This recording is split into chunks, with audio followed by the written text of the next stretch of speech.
நான் தான் இந்த மீசக்காரன் தான் வேணும்னு அடம் பிடித்தேன், இப்ப அனுபவிக்கிறேன். அதெல்லாம் சொன்ன கருத்து அவர்கிட்ட கேளு சாரதா, அது பொக்கிஷமான்னு.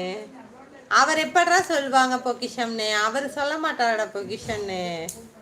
யாரு? நான் மூக்கு சளி சிந்தின கர்ச்சீப்பு. இது இது உங்களுக்கு பொக்கிஷமா இல்லையா? கொரோனா காலத்துல இதெல்லாம் தடை செய்யப்பட்ட பொருள். பார்த்தீல்ல, கார்த்திக் அப்படியா? நான் தான் சொன்னேன்ல, இது அப்போ கார்த்தி, இது எப்போ கார்த்தி? என்னை அசிங்கப்படுத்துறதே உங்களுக்கெல்லாம் வேலையா போச்சு என்ன? நெசக்கா ஆமாங்கக்கா, அவர் பொக்கிஷன் லட்டு மட்டும்தான்.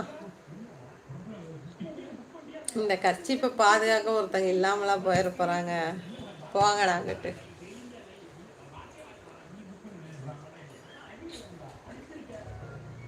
யாருக்கு வேணாம்ல? 1,00,000 ரூபா கொடுத்தாலே கிடைக்காது, பார்த்துக்கலாம். ஓ